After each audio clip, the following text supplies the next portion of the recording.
Pourquoi un régime prend-il la décision radicale de couper tout accès à Internet à seulement 2 jours du vote?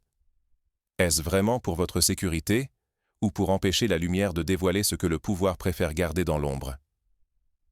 Cette question, d'apparence simple, cache en réalité de profondes implications pour l'avenir d'une nation tout entière. Imaginez la scène. À la veille des élections les plus explosives que le pays ait connues depuis plus de 3 décennies, le gouvernement ougandais décrète le silence numérique absolu. Plus de WhatsApp, plus de X, plus de YouTube, plus de TikTok, plus rien. Du jour au lendemain, l'ensemble du réseau s'évapore, juste avant que chaque citoyen ne glisse son bulletin dans l'urne. Cette décision n'est ni anodine ni inédite, et son impact dépasse de loin la simple interruption du divertissement. La version officielle évoque la « sécurité nationale ». Les autorités affirment vouloir protéger la population des fausses nouvelles, des campagnes de déstabilisation ou de prétendus cybercriminels. Mais posez-vous la question, qui le pouvoir redoute-t-il vraiment? S'agit-il des hackers, ou bien de ces millions de jeunes, d'activistes, de journalistes, d'internautes prêts à exposer la vérité, en direct, sur TikTok, X ou YouTube? En Ouganda, la jeunesse constitue une véritable vague numérique. Des milliers de vidéos, de directs, de hashtags circulent sans contrôle, traversant les frontières et faisant trembler les murs du palais présidentiel. Pour Yoweri Museveni, au pouvoir depuis bientôt 40 ans, chaque smartphone devient une arme potentielle, chaque viralité une étincelle sur une poudrière sociale. À chaque élection, les dirigeants voient dans ces outils non pas des instruments de liberté, mais des menaces à leur hégémonie. Ce n'est pas la sécurité du peuple qu'on protège ici. C'est la survie d'un système qui redoute la lumière et craint la transparence. Couper Internet, c'est essayer d'arrêter le flux de preuves, d'étouffer les cris, de rendre invisibles ceux qui veulent raconter ce qui se passe vraiment. Ce n'est pas un hasard si, lors des élections de 2021, des vidéos circulaient montrant des fraudes, des intimidations et des urnes bourrées, vidéos qui disparaissèrent du web aussitôt que la connexion était coupée. En muselant la connexion, le régime tente d'effacer la mémoire collective, de priver le peuple de son pouvoir de témoigner. Mais si vous acceptez sans broncher cette justification officielle, que perdez-vous? Un pouvoir fondamental, celui d'influencer votre propre avenir. Laisser la peur décider, c'est accepter la confiscation silencieuse de l'espoir, du débat public, de la démocratie elle-même. Ce schéma n'est pas nouveau. Pensons au printemps arabe, où Internet a été l'étincelle de mouvements populaires en Tunisie, en Égypte et au-delà. Là aussi, la coupure du réseau était l'arme ultime des régimes pour tenter, en vain, d'étouffer l'indignation. À chaque fois, la même logique se répète. Couper la communication, c'est tenter de garder une longueur d'avance sur la contestation. Comment l'Ouganda a-t-il atteint ce point de bascule, où la coupure numérique devient une arme politique? Pour comprendre, il faut remonter le fil de l'histoire récente et décrypter comment un régime préfère l'obscurité à la transparence. Pour saisir les racines de cette stratégie, il faut explorer comment la technologie a changé l'équilibre du pouvoir en Ouganda. Qui contrôle vraiment l'information et à quel prix? Depuis 1986, soit près de 4 décennies, Yoweri Museveni verrouille le pouvoir, rêvant désormais d'un 7e mandat. Les élections se succèdent, les résultats se répètent. À chaque scrutin, les rassemblements de l'opposition sont dispersés, les militants arrêtés avant même d'avoir pris la parole. En 2021, par exemple, Bobi Wine, chanteur devenu opposant politique, a vu sa campagne entravée, ses partisans arrêtés, sa maison encerclée par l'armée. Les résultats électoraux se devinent à l'avance, comme si le passé se rejouait inlassablement. Face à cette mascarade, la confiance du peuple s'effrite, la méfiance s'installe, lente et tenace. Mais sous la surface, la tension ne cesse de monter. La jeunesse ougandaise, massivement connectée, s'éveille à une nouvelle conscience numérique. Pour ces jeunes, Internet n'est pas une simple distraction. C'est un levier d'émancipation, une arme pour contester la version officielle et s'approprier leur histoire. Lors de la dernière présidentielle, les hashtags « We are removing a dictator » et « Don't free Bobi Wine » ont fleuri, rassemblant des milliers de voix en ligne et hors ligne. Le régime, conscient de la menace, redoute la propagation incontrôlable de chaque vidéo, chaque direct, chaque hashtag.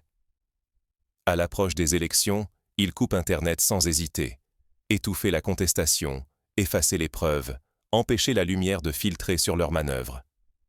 En 2016, les réseaux sociaux avaient déjà été bloqués, mais la jeunesse avait contourné la censure via les VPN. En 2021, la coupure fut totale, la leçon apprise. Mais à chaque blackout, le peuple perd bien plus que la connexion. Il sacrifie sa voix, élection après élection. C'est la capacité d'écrire une histoire collective qui s'amenuise à chaque interruption imposée. Les témoignages ne circulent plus, les alertes ne parviennent pas à l'étranger, l'histoire s'efface avant même d'être racontée. La coupure d'Internet n'est pourtant qu'un rouage d'une mécanique plus vaste. La mécanique du contrôle électoral moderne mérite d'être scrutée de plus près. Derrière chaque coupure se cache une stratégie sophistiquée, un ensemble d'outils et de méthodes pour verrouiller l'expression populaire. Prenons exemple sur la République démocratique du Congo en 2018. À la veille des résultats de la présidentielle, le gouvernement a coupé Internet pendant plusieurs jours. Les ONG ont dénoncé l'impossibilité de vérifier la régularité du scrutin, les fraudes n'ont pu être exposées, et la population est restée dans l'angoisse. Le schéma se répète au Tchad, en Éthiopie, même au Zimbabwe. À chaque fois, la coupure est présentée comme une nécessité pour prévenir le chaos, mais les faits montrent que c'est surtout le pouvoir qui se protège. Aujourd'hui, un terme inquiétant s'installe en Afrique, la démocratie du blackout. Ce n'est plus l'exception. Du Soudan au Congo, de l'Ouganda à l'Éthiopie, des dirigeants adoptent la coupure comme une technique électorale moderne, méthodique, implacable.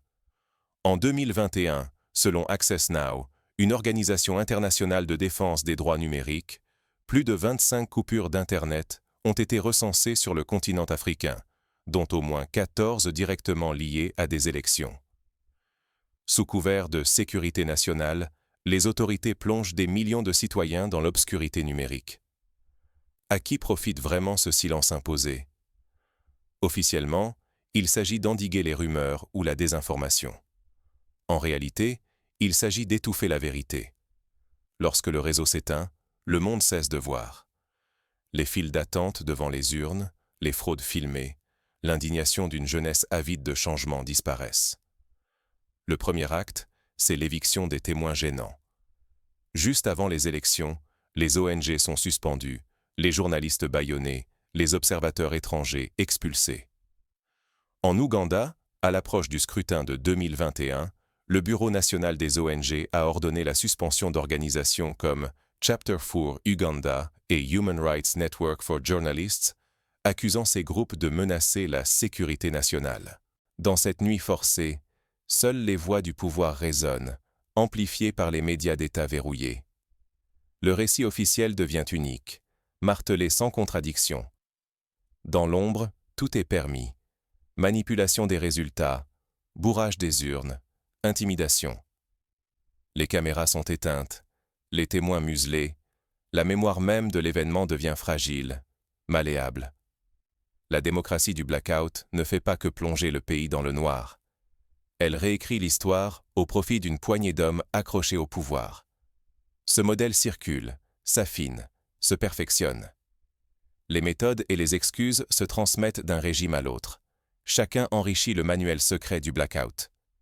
Si nous restons silencieux, si nous n'exposons pas cette stratégie, nous laissons ces régimes fabriquer leur légitimité, effacer les luttes populaires et confisquer l'avenir démocratique du continent. Mais derrière la coupure, c'est toute une conception de la souveraineté qui vacille. Comment lutter quand l'arme, c'est le silence imposé à tout un peuple? Ce qui se joue ici dépasse le simple scrutin. C'est la mémoire, l'avenir et la dignité d'une génération qui vacille. À chaque coupure d'Internet, une colère sourde embrase la jeunesse ougandaise, mais aussi celle d'autres pays africains.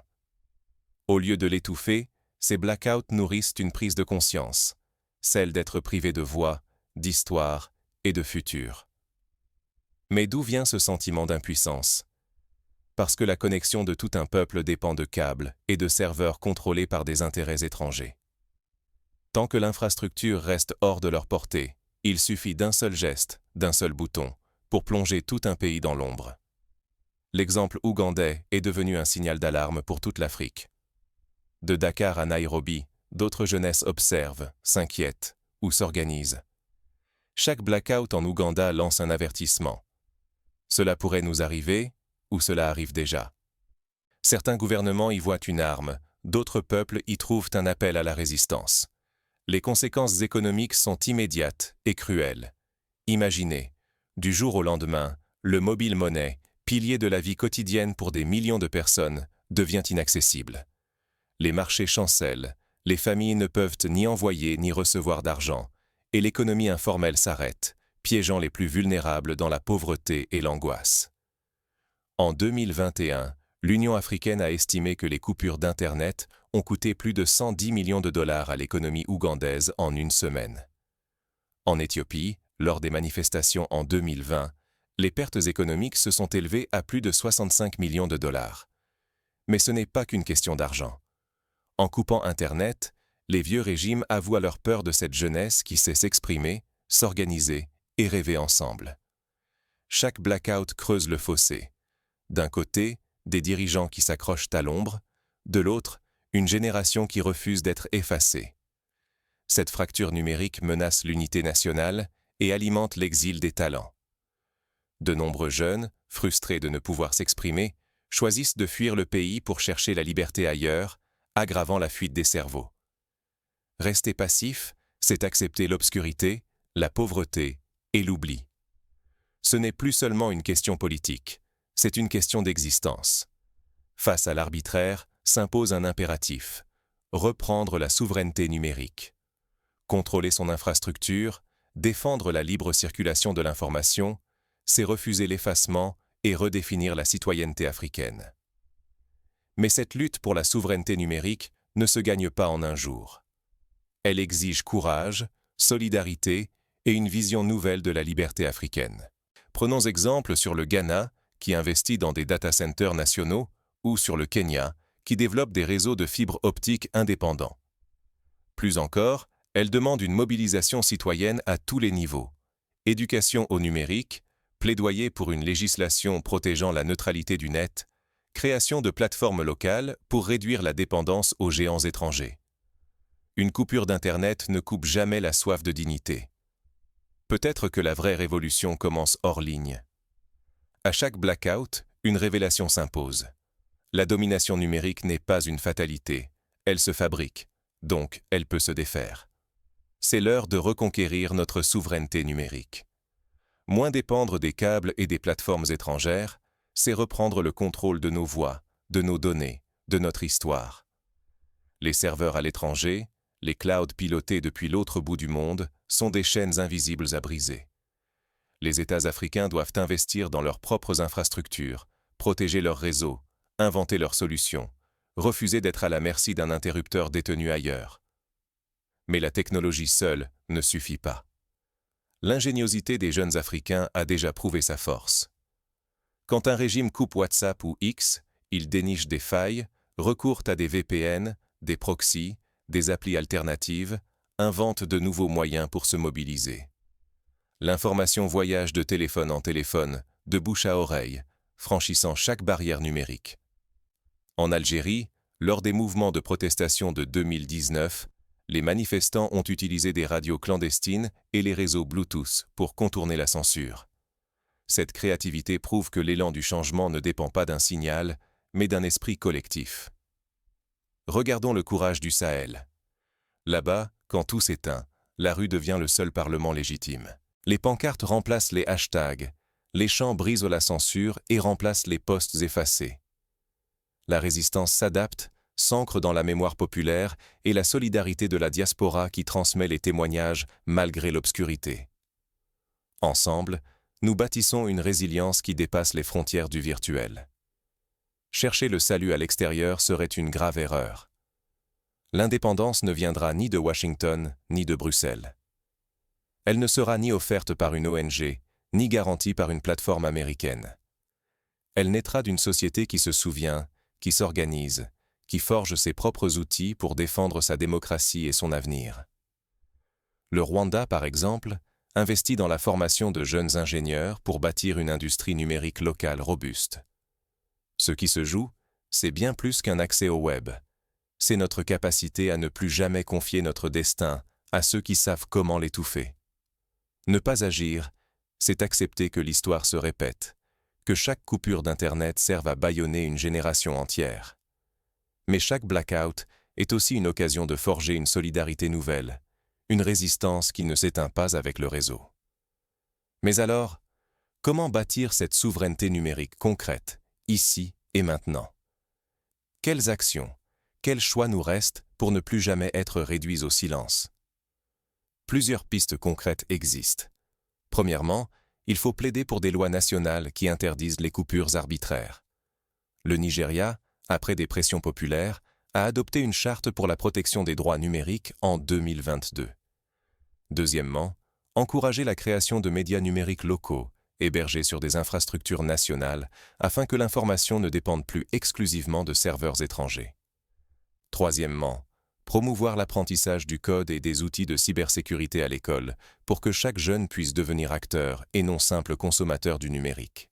Enfin, soutenir les réseaux alternatifs, radios communautaires, messageries hors ligne, groupes de veille citoyenne capables de documenter, de transmettre et d'archiver l'information en cas de blackout. Votre voix existe sans Wi-Fi. L'histoire attend celles et ceux qui refusent de s'éteindre dans le noir. Comme le disait un activiste soudanais lors des coupures de 2019, « On peut nous couper l'accès, mais jamais l'espoir. Rester spectateur, c'est abandonner son avenir à d'autres mains. Chaque coupure, chaque silence forcé, rappelle ceci. Si vous ne défendez pas votre récit, quelqu'un d'autre le réécrira ou l'effacera. C'est un combat pour la mémoire collective, pour la dignité et pour l'horizon des générations futures. En Ouganda, couper l'Internet n'a jamais été un geste de sécurité. C'est une manœuvre froide, calculée. Étouffer la vérité, paralyser la jeunesse et verrouiller le pouvoir dans une poigne fébrile. Mais aucune paix ne peut naître de l'ombre, aucune stabilité ne survit à l'obscurité. Les régimes qui choisissent la nuit numérique ne font que retarder l'inévitable. L'éveil d'une conscience collective qui finit toujours par trouver la lumière. Ce scénario déborde désormais des frontières ougandaises. De Khartoum à Kinshasa, certains dirigeants craignent la jeunesse connectée, redoutent la contagion de la vérité, et choisissent la nuit numérique pour masquer les urnes et bâillonner les témoins. Quand on coupe TikTok, YouTube ou WhatsApp, on tente d'étouffer ce qui fait battre le cœur d'une génération. Le droit de voir, de dire, de changer. Rappelons-nous du cas du Bélarus en 2020, où la coupure du réseau n'a pas empêché la contestation de s'exprimer dans les rues, par le biais de manifestations silencieuses et de chaînes humaines. La souveraineté numérique ne se limite pas aux câbles ou aux serveurs. C'est la capacité de chaque peuple à écrire son histoire, à marcher librement vers l'avenir, sans chaînes invisibles. Refuser le blackout, c'est repousser ce nouveau colonialisme numérique où des régimes vieillissants, parfois soutenus par des infrastructures étrangères, tentent de saisir la réalité à main nue. À vous qui écoutez, souvenez-vous, chaque blackout est un test. Accepterez-vous l'obscurité ou rallumerez-vous la flamme? L'action consciente commence par la vigilance, la solidarité et le refus de la résignation. Car ils pourront toujours couper le signal, mais jamais la soif de justice, ni la force d'une jeunesse debout. L'histoire du pouvoir, c'est aussi l'histoire de ceux qui ont osé le contester. En Ouganda, comme ailleurs, la lumière finit toujours par percer l'obscurité, à condition que personne ne baisse la garde. Si l'Internet s'arrête, la mémoire, elle, continue. À chaque génération d'écrire la suite, à chaque citoyen de décider si la prochaine coupure sera une fin ou un nouveau départ.